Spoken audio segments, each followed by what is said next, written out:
Before we start the video, I want to mention that I now have a Discord server. It would mean a lot to me if you joined, and we have a fantastic community here. Plus, it'll give me a way to talk to you guys somewhere other than a YouTube comment section. But anyways, let's get into the news.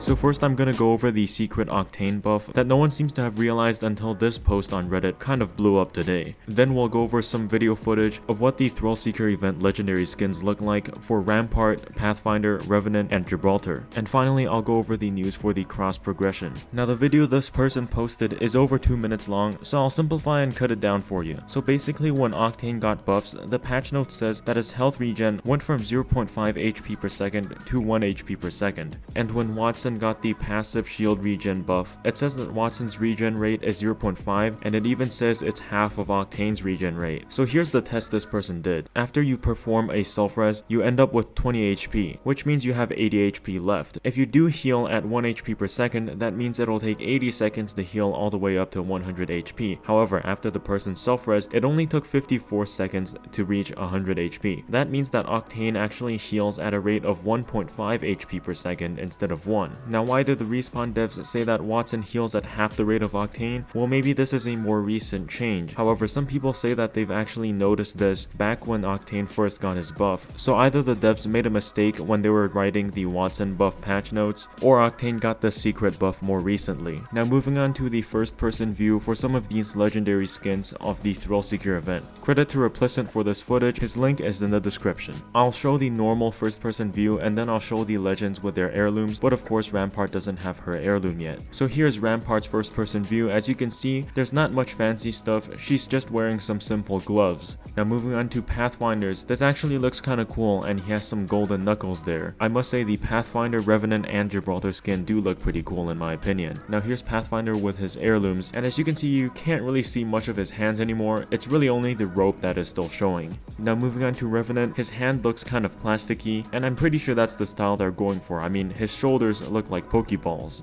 And of course here is Revenant with his heirloom, nothing really new to see here. Now finally we have Gibraltar, and I personally think this is the best legendary skin from this event. So you can see he has some gold colored arm guards here, and I'd say his knuckles look pretty cool as well. But the best part of this is with the heirloom. So at first you don't see anything very special with his heirloom animations, but then here comes this godly animation that they included with Gibraltar's heirloom, which is the ability to inspect his arm shield. And oh boy, this is my favorite animation in the game, just because you can see the arm shield in so much detail, and the arm shield changes with every single skin, and here it looks fantastic in my opinion. I mean, just look at that, it's a golden bull. And if you've noticed right here, it also has his name written on the golden bull, GBRT, short for Gibraltar. Now finally we have some news on cross progression, and sadly it seems like it's not going too well at the moment. So basically cross progression is still in development, however it has been slowed down due to the hacks on Apex and Titanfall, as the devs now have to spend more of their time working on fixing these hacks instead of focusing their energy on developing this cross progression system. And Ryan K. Rigney also joined in on this conversation here,